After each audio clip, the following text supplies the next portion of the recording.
È il 29 agosto del 1490 quando la Vergine Maria si manifesta a Benedetto Pareto, contadino della Valpolcevera, che è solito portare al pascolo il suo gregge sulla vetta del Monte Figogna.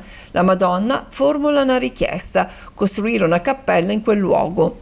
Un evento che cambierà la vita di Benedetto e anche quella di migliaia di persone che contribuiranno a realizzare dapprima una piccola costruzione, tutt'oggi visitabile ai piedi del monte, punto di partenza del pellegrinaggio che ogni anno si compie in occasione delle feste mariane.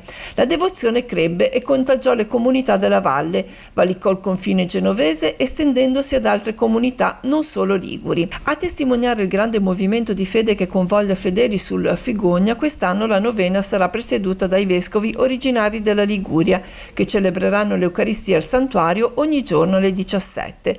Verranno approfonditi il significato del Giubileo e i suoi segni specifici. Incominciamo il 20 di agosto alle 17 con il Vescovo di Savona e avremo anche con noi il Vescovo di Chiara, il Signor De Vasini, che ci aiuterà a prepararci bene alla festa. Noi cominciamo col tema del pellegrinaggio, per il tema giubilare, e concluderemo col tema della speranza il 28 di agosto, e ogni giorno noi approfondiremo uno dei temi del Giubileo: l'indulgenza plenaria, le condizioni per poter ricevere l'indulgenza, la comunione, la confessione, la carità, tutte cose che ci aiutano a capire che il Giubileo non è semplicemente qualcosa di esterno, ma che tocca la nostra vita e chiama alla conversione del cuore. Come chiesa giubilare, il santuario offrirà ai pellegrini che saliranno al Figogna la possibilità di ricevere l'indulgenza plenaria, un'occasione per vivere la grazia del Giubileo che proseguirà anche oltre la festa. Noi abbiamo adesso poi a ottobre un appuntamento giubilare importante, il Giubileo della spiritualità mariana, cioè tutti quelli che amano Maria hanno questa occasione speciale per